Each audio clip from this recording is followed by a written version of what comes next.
चलो विद्यार्थी मित्रों बधाने जय स्वामीनारायण। હવે આપણે સુશબ્દ અને અસુશબ્દ ઉદ્ગમો એટલે શું એની સમજૂતી આપી અને સંપાત બિંદુ આગળ તરંગોના સંપાતીકરણ પામતા બિંદુ આગળ તીવ્રતા આપણે સમજાવી છે, બરાબર। તો ચલો જરા પેલા પ્રશ્ન, સુશબ્દ અને અસુશબ્દ ઉદ્ગમો એટલે શું? તો પેલું,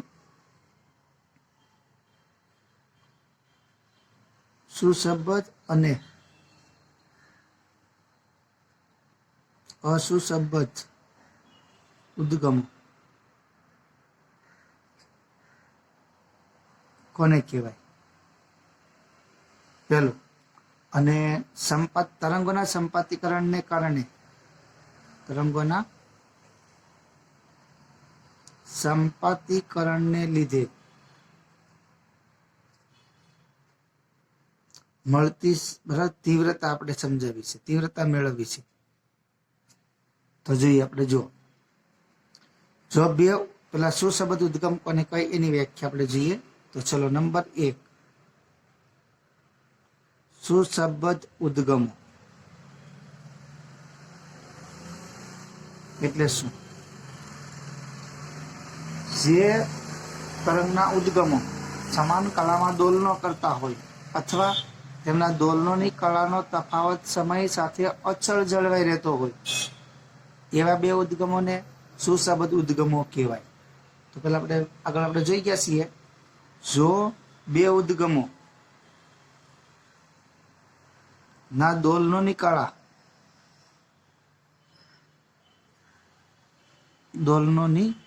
કળા સમાન જળવાઈ રહેતી હોય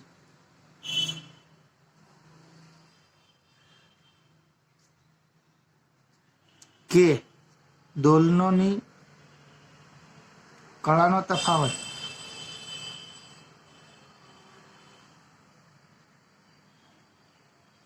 અચલ રહેતો હોય તેવા ઉદ્ગમોને સુશબ્દ ઉદ્ગમો કહે છે।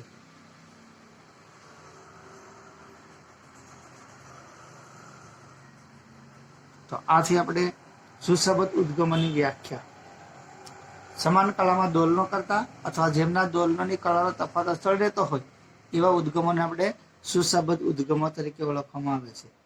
વ્યતિકરણ ભાતમાં જે બિંદુ પાસે આપણે પોઈન્ટ લેતા જઈએ ના, તો વ્યતિકરણ ભાતમાં જે બિંદુ પાસે તીવ્રતા સમય સાથે બદલાતી ન હોય તેવા બિંદુએ સ્થિત વ્યતિકરણ રચાય છે। આગળ આપણે પીરિયડમાં ભણી ગયા છીએ સહાયક વ્યતિકરણ, વિનાશક વ્યતિકરણ અને સ્થિત વ્યતિકરણ। જે બિંદુ આગળ તીવ્રતા મહત્તમ હોય એને સહાયક વ્યતિકરણ, જે બિંદુ આગળ તીવ્રતા ન્યૂનતમ હોય એ વિનાશક વ્યતિકરણ, જે બિંદુ આગળ તીવ્રતા મહત્તમ કે ન તો મહત્તમ ન તો ન્યૂનતમ એ મધ્યમ ક્રમની જળવાઈ રહેતી હોય એને આપણે શું કહીએ છીએ? સ્થિત વ્યતિકરણ। કેવું?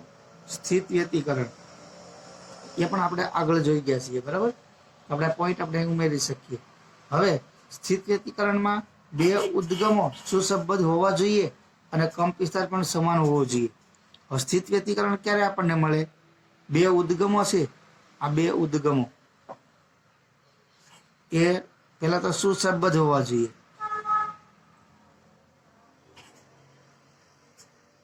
બરાબર। એમાંથી ઉત્પન્ન થયેલા જે તરંગો છે એ તરંગનો કંપ વિસ્તાર પણ સમાન હોવો જોઈએ, તરંગોનો કંપ વિસ્તાર, બરાબર, એ બંને સમાન હોવા જોઈએ। આ બંને આ પ્રમાણ શરતનું પાલન થાય તો જ આપણને સ્થિત વ્યતિકરણ મળે, નહીંતર આપણને સ્થિત વ્યતિકરણ મળશે નહીં। સ્થિત વ્યતિકરણમાં આજે સ્થિત વ્યતિકરણ રચાય ત્યારે મહત્તમો અને ન્યૂનતમો એના સ્થાન સમય સાથે બદલાશે નહીં। સ્થિત વ્યતિકરણમાં મહત્તમો અને ન્યૂનતમો, મહત્તમ એટલે સ્થિત વ્યતિકરણ રચતા બિંદુઓ, ન્યૂનતમો એટલે વિનાશક વ્યતિકરણ રચતા બિંદુઓ। એટલે જ્યાં આગળ તીવ્રતા મહત્તમ હોય એવા બિંદુઓ અને તીવ્રતા ન્યૂનતમ હોય એવા બિંદુઓ, આના સ્થાન સમય સાથે બદલાતા નથી, એના સ્થાનો બદલાતા નથી સ્થિત વ્યતિકરણની અંદર, બરાબર। જ્યારે દોલન કરતા ઉદ્ગમનો, જ્યારે બે તરંગના ઉદ્ગમો હોય, તરંગના આ બે ઉદ્ગમો બરાબર, એમના દોલનોનો કળાનો તફાવત સમય સાથે ખૂબ જ ઝડપથી બદલાતો હોય, બરાબર, તો આ ઉદ્ગમો છે એને આપણે અસુસબદ્ધ ઉદ્ગમ તરીકે ઓળખવામાં આવે છે. તો બીજો પ્રકાર આપણે લઈએ અસુસબદ્ધ ઉદ્ગમો.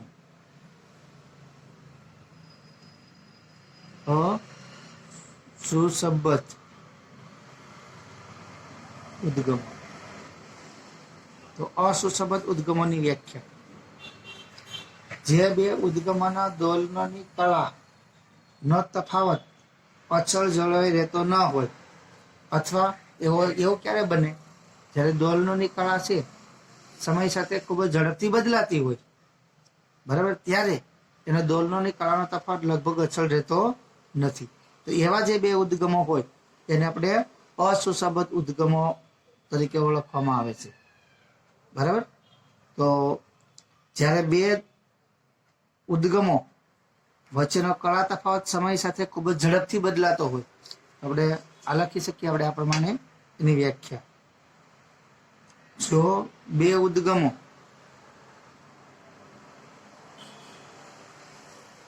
બરાબર, જો બે ઉદ્ગમોના દોલનો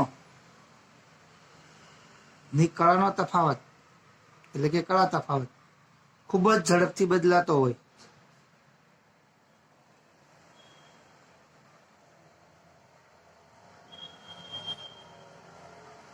અથવા આમ પણ કહી શકીએ જે ઉદ્ગમો સમાન કળામાં દોલનો કરતા નથી એવા ઉદ્ગમો.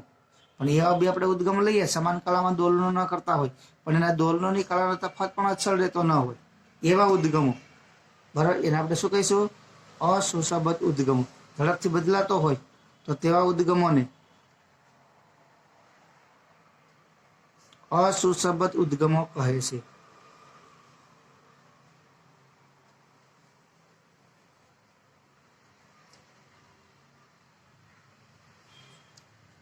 અસુસબદ્ધ ઉદ્ગમો.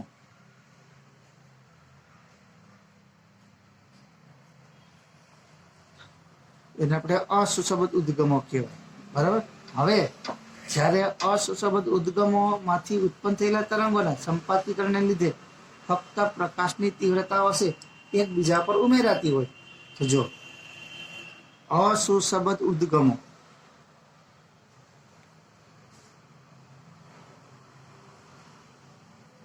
અસુસબદ્ધ ઉદ્ગમોમાંથી ઉત્પન્ન થયેલા તરંગો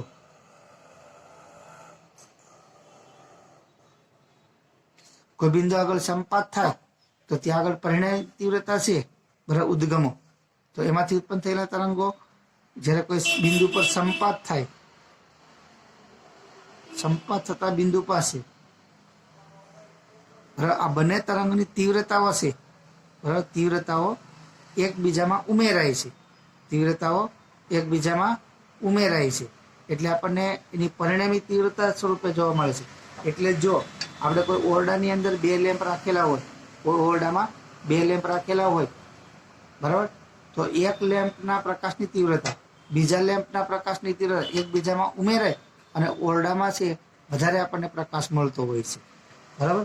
તો આ અસુસબદ્ધ ઉદ્ગમો છે એના માટેની વાત છે. તેથી આપણે અલગ અલગ પ્રકાશ ઉદ્ગમો વડે રૂમને આપણે પ્રકાશિત કરી શકીએ છીએ, એટલે કે પ્રકાશિત થતો હોય છે.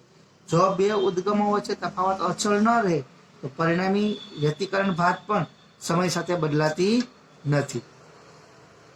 વ્યતિકરણ ભાત કે, બરાબર, આગળ આપણે કીધું ને ન્યૂનતમો અને અધિકતમો છે એના સ્થાનો બદલાતા નથી. તો અહીંયા આગળ આપણે આવું કહી શકીએ, જો બે ઉદ્ગમોનો તફાવત અસલ રહેતો ના હોય, પદ તફાવત અથવા કળા તફાવત, એમ લખીએ કે જો બે ઉદ્ગમો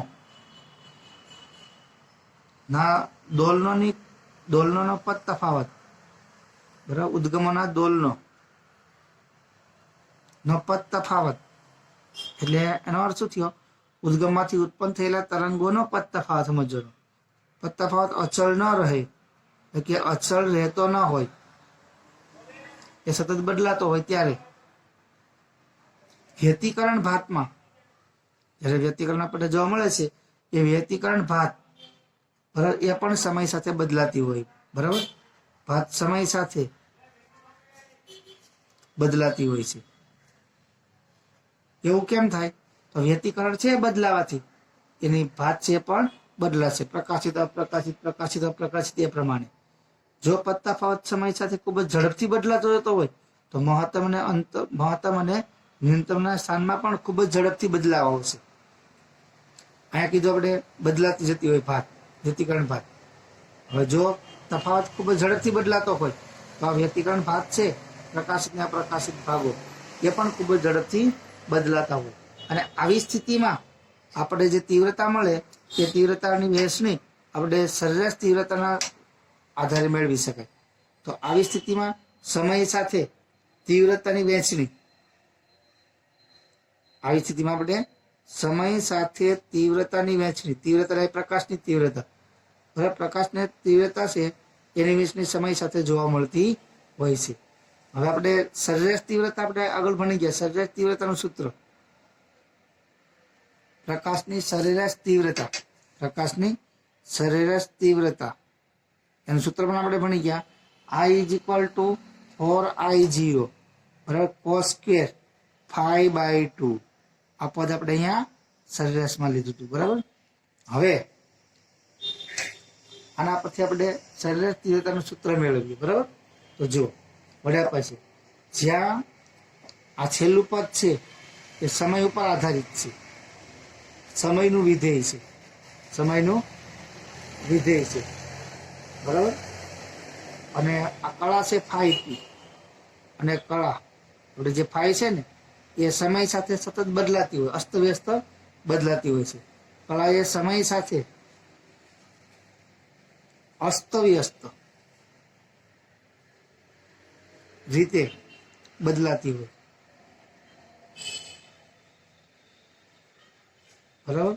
તો આ સમયનું જે આ સમય ઉપર આધારિત જે પદ છે વિધેય, એ વિધેયનું મૂલ્ય આપણે સરેરાશનું આનું મૂલ્ય મેળવીએ તો cos સ્ક્વેર 5/2 એનું મૂલ્ય આપણને 1/2 મળે છે. કેટલું? 1/2 મળે. આપણે આગળના ચેપ્ટરમાં આવું આપણે સાબિત કર્યું છે, બરાબર. આપણે આગળના ચેપ્ટરમાં સાબિત કર્યું. ક્યાં આગળ સાબિત કર્યું તો બોલો જી, યાદ કરો જી. એસી પ્રવાહમાં આપણે સરેરાશ પાવર ને જે આપણે લીધું એમની અંદર આપણે પદ જોઈ ગયા છીએ, બરાબર. આ પદ આનું આપણને સૂત્ર આટલું આ પ્રમાણે મળે છે. તો હવે આપણે તીવ્રતાનું સૂત્ર લખવું હોય, આગળ આપણે લખીએ પ્રમાણે તો તીવ્રતાનું સૂત્ર છે આપણે I બરાબર 4I0 સરેરાશ cos સ્ક્વેર 5/2, બરાબર. આમાં કિંમત મૂકો તો ચલો જો આ 4I0 આનું આ પદનું મૂલ્ય તો આપણે ઉપર મેળવું. જો કેટલું છે? 1/2. તો આપણને સરેરાશ તીવ્રતા કેટલી મળશે? 2 4 2I0, એટલે કે એકની તીવ્રતા, એક ઉદ્ગમની તીવ્રતા I0 હતી, બીજા ઉદ્ગમની તીવ્રતા પણ I0 હતી. તો પરિણામી તીવ્રતા કેવી મળી? આ બેના સરવાળાના સ્વરૂપમાં. તો આમ એકબીજા પર પ્રકાશની તીવ્રતાનો સમાવેશ થતો હોય છે, ઉમેરાતી હોય છે, બરાબર. ચલો આ એક થયું. હવે આવી જ રીતે આપણે બે બલ્બનો એટલે કે બે લેમ્પનો ઉપયોગ કરી અને એના છિદ્રો, ધારો કે આ એક બલ્બ છે, આ એક બલ્બ, અને આ એ રીતે બીજો બલ્બ છે, બરાબર. આવા બે બલ્બનો ઉપયોગ કરી એની સામે એક નાનું એવું પૂઠું રાખી અને એમાંથી આપણે છિદ્ર પાડીએ. છિદ્ર આ એક ઉદ્ગમ પ્રકાશનું, આ પ્રકાશનું બીજું ઉદ્ગમ S2, બરાબર. તો આપણે બે છિદ્રો રાખેલા હોય, આ બે, એક છિદ્ર આપણે અહીંયા પાડીએ, એક છિદ્ર આપણે અહીંયા પાડીએ, અને આગળ આપણે પડદો રાખીએ, આ પડદો, બરાબર. આ રીતે આપણે પડદો રાખીએ તો શું થાય આપણે જોઈએ. એટલે આના પછી આપણે એમ કહી શકીએ જો બે લેમ્પનો ઉપયોગ કરી એમાં બરાબર બે લેમ્પનો ઉપયોગ કરી નાના છિદ્રોને પ્રકાશિત કરીએ તો વ્યતિકરણ શલાકાઓ, વ્યતિકરણ પડદો છે તેના પર આપણને વ્યતિકરણ શલાકાઓ જોવા મળશે નહીં. કેમ? આપણે આગળ કીધું ને એ પ્રમાણે આ બે ઉદ્ગમો છે એ બેની તીવ્રતાઓ ઉમેરાતી હોય. આપણે ઓરડામાં બે લેમ્પ રાખેલા હોય તો આખો ઓરડો સરખો પ્રકાશિત થાય, એવી રીતે આ પડદો પણ સમાન રીતે પ્રકાશિત થતો હોય છે. જો આપણે આનું વર્ણન આપણે આ પ્રમાણે કહી શકીએ. આપણે એક પૂઠું લેવાનું, એક પૂઠું, પૂઠામાં નજીક નજીક હોય એવા બે છિદ્રો પાડી અને બંને છિદ્રોની સામે સોડિયમ લેમ્પ રાખવામાં આવે. એટલે ટૂંકમાં કહીએ તો બંને છિદ્રોને સોડિયમ લેમ્પ વડે બંને આ છિદ્રોને સોડિયમ લેમ્પ વડે પ્રકાશિત કરવામાં આવે. અને આ પૂઠાની પાછળ જો આપણે પડદો રાખવામાં આવે, પડદો રાખીએ તો આપણને વ્યતિકરણના પ્રકાશિત ને અપ્રકાશિત બિંદુઓ જોવા મળશે નહીં. આખો પડદો જ આપણને પ્રકાશિત જોવા મળે. એવું થવાનું કારણ શું તો આપણે જોઈએ. જો હવે એક પ્રકાશનું ઉદ્ગમ S1 એની સામે રાખેલું છિદ્ર, બરાબર, એને પણ આપણે નામ આપીએ S1 ડેશ અથવા S1 કહીએ, આને S2 કહીએ. કેમ કે હવે અહીંથી આ છિદ્રમાંથી પ્રકાશ બહાર આવશે એટલે છિદ્રને આપણે ઉદ્ગમ ગણીએ, બરાબર. તો S1 ને S2 પ્રકાશિત કરે છે. તો તીવ્રતાનો સરવાળો છે. પડદા ઉપર જે બે તરંગની તીવ્રતાઓ ભેગી થાય તીવ્રતાનો સરવાળો થાય અને પડદા ઉપર વ્યતિકરણ બિંદુઓ જોવા મળતા નથી. કારણ એનું શું? તો સોડિયમ લેમ્પ છે, એ સોડિયમ લેમ્પમાંથી ઉત્સર્જિત થતો જે પ્રકાશ છે એની તરંગ લંબાઈ ખૂબ જ ઝડપથી બદલાતી હોય. લગભગ 10⁻⁹ સેકન્ડ 10⁻⁹ સેકન્ડના સમયગાળે સતત, બરાબર, તરંગ લંબાઈઓ બદલાતી હોય. એટલે 10⁻⁹ સેકન્ડના સમયગાળામાં જ એમની વચ્ચે કળાનો તફાવત છે એ બદલાતો હોય. એટલે ખૂબ જ ઝડપથી અસ્તવ્યસ્ત રીતે એનો કળા તફાવત બદલાતો હોય છે. તેથી આ બંને સ્વતંત્ર ઉદ્ગમો છે, એમાંથી આવતા પ્રકારના તરંગો માટે કોઈ ચોક્કસ કળા તફાવત જળવાતો નથી. તો ચોક્કસ કળા તફાવત જળવાતો ન હોવાથી આ બંને ઉદ્ગમો કેવા બનશે? આપણે હવે અસુસબદ્ધ ઉદ્ગમો. કેવા? અસુસબદ્ધ ઉદ્ગમો.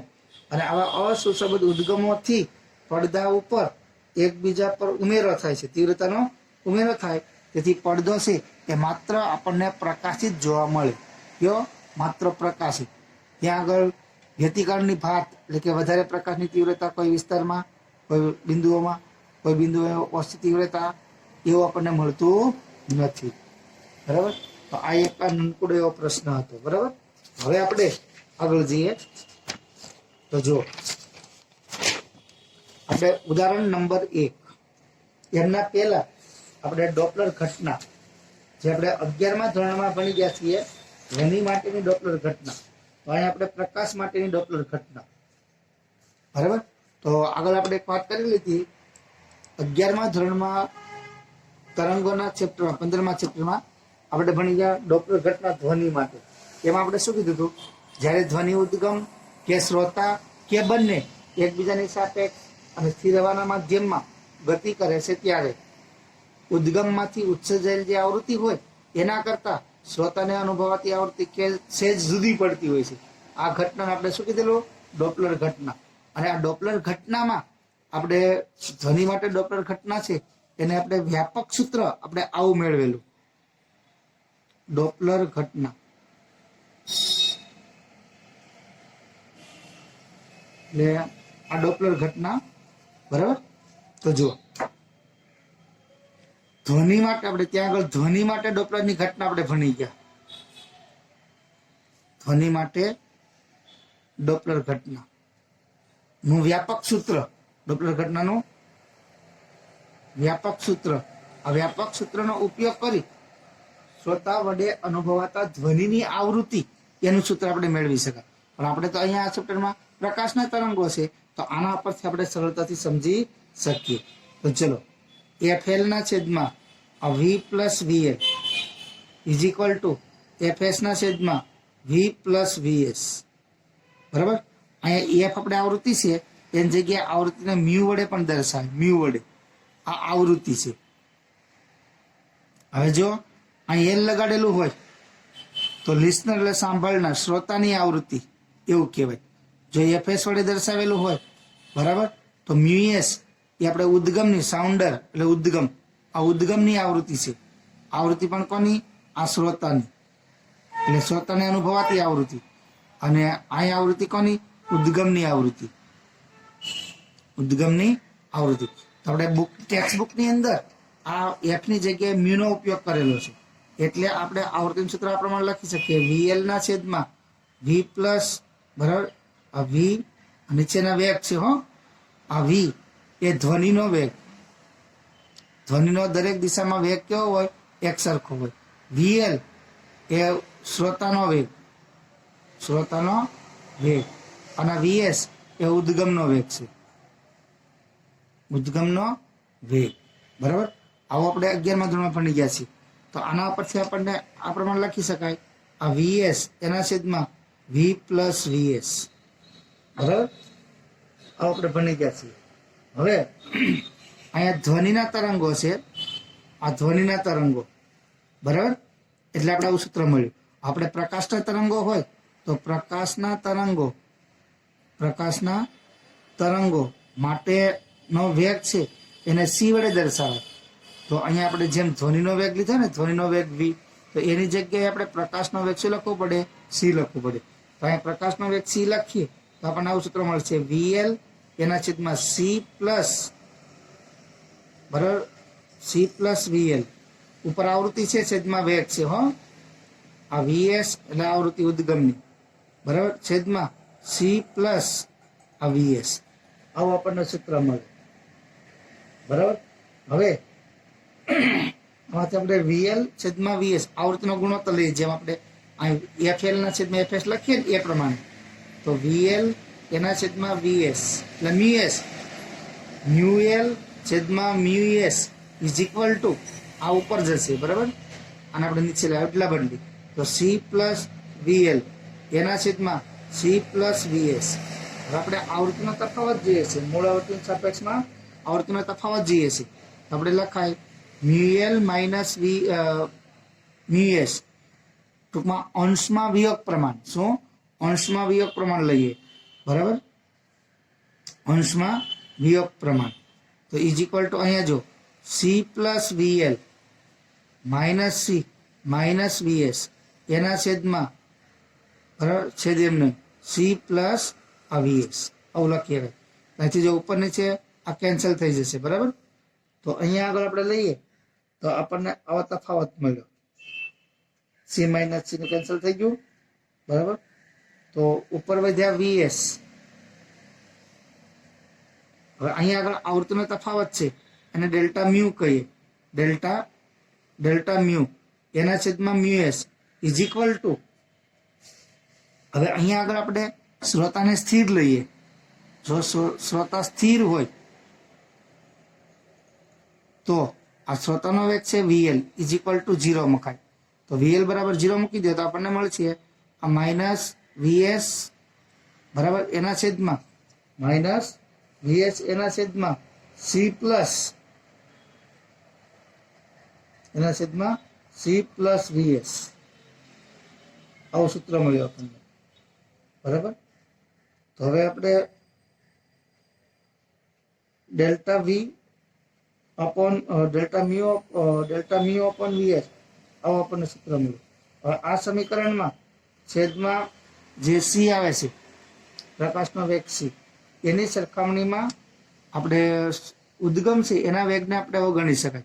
તો C ગ્રેટર ધેન VS હોય તો આવી સ્થિતિમાં, બરાબર, VS ને નહીં ગણતા, એટલે કે VS ને અવગણતા, VS ને આપણે અવગણીએ તો આપણે પ્રકાશ માટે ડોપલર ઘટનાનું વ્યાપક સૂત્ર મળે, delta mu upon mu s is equal to minus આ VS અને એના છેદમાં, બરાબર, આ C.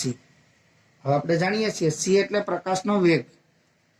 વેગ બરાબર V is equal to F lambda, આવું સૂત્ર છે ને, V is equal to F lambda, આવું સૂત્ર છે. આના પરથી V છેલ્લે છે લેમ્ડા, આવું લખીએ આપણે, V છેલ્લે છે લેમ્ડા. બરાબર. તો આપણે એમ લખી શકીએ આના પરથી, બરાબર, તરંગ લંબાઈના સ્વરૂપમાં પણ આપણે લખી શકીએ. તો આને આમ પણ લખીએ કે આપણે આ જ એક સૂત્ર યાદ રાખશું ખાસ છેલ્લું. બરાબર. જે આપણે આગળ દાખલામાં જરૂરી છે. આવૃત્તિનો તફાવત મૂળ આવૃત્તિની સાપેક્ષમાં, તો આવૃત્તિ, બરાબર, આના પરથી લખીએ લેમ્ડા. તો VS અને લેમ્ડા S એ રીતે VC એટલે કે C લખો એકલું, છેલ્લે છે લેમ્ડા C.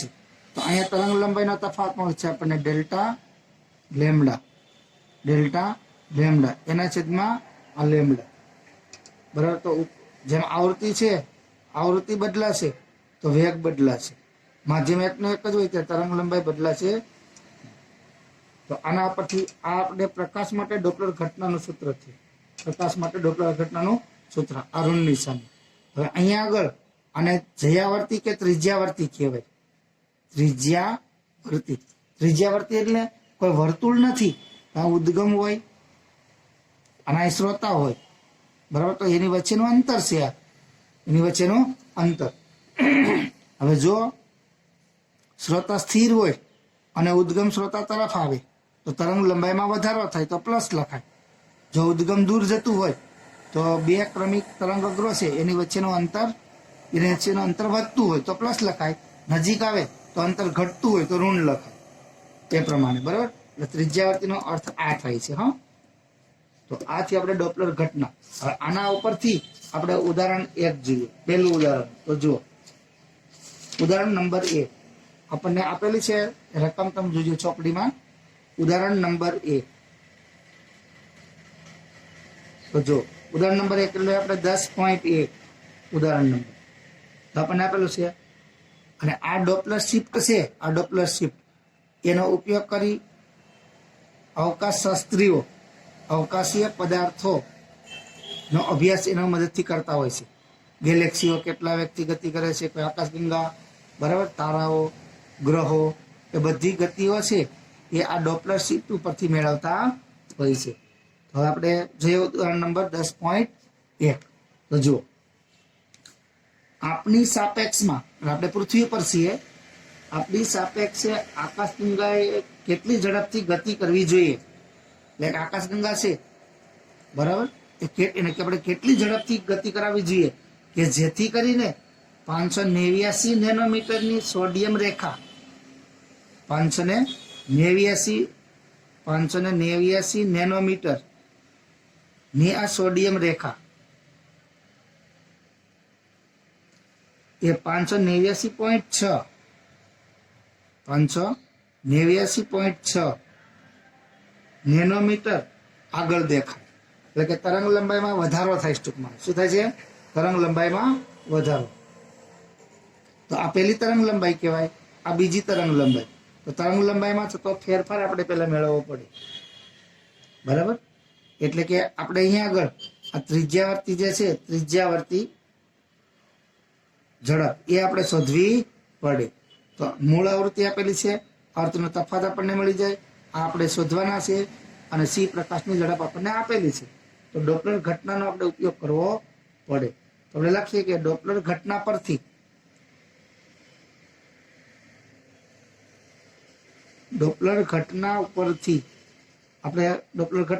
લખી શકીએ -v/c = minus delta lambda upon lambda. બે બાજુ ઋણ છે, બંને બાજુ ઋણ છે એટલે આપણે પ્લસ કહી શકીએ. માટે આના પરથી v આ ત્રિજ્યાવર્તી એવું લખીએ એટલે ખબર પડે. ડોપલર ઘટનામાં આ ત્રિજ્યાવર્તીનો આપણે ઉપયોગ કર્યો છે, બરાબર. એટલે હવે અમે ઋણ નહીં રહી, બરાબર, પણ સી છે એ બાજુ ગુણાકારમાં જશે તો સી ગુણ્યા ડેલ્ટા લેમ્ડા અપોન લેમ્ડા. આમાં આપણે કિંમત મૂકી સાદુરૂપ આપવાનું છે, કંઈ કરવાનું નથી બીજું. તો જો સી એટલે પ્રકાશની ઝડપ, એનું મૂલ્ય કેટલું? 3 × 10⁸ મીટર પર સેકન્ડમાં, બરાબર, ગુણ્યા અહીં તફાવત છે. તો આ પહેલી તરંગ લંબાઈને λ1 કહીએ, આ બીજી તરંગ લંબાઈને λ2 કહીએ. તો અહીં આપણે ફેરવશું નેનોમીટરમાં છે એટલે 0.6 × 10⁻9 મીટર, બરાબર. અને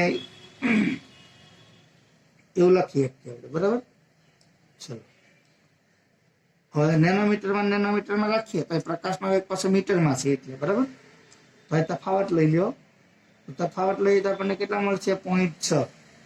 તફાવત લઈએ કેટલો મળશે? 0.6. 589.6 માઇનસ 589.0 ના લખો ચાલે, ગુણ્યા 10⁻9 નેનો હશે એટલે, બરાબર.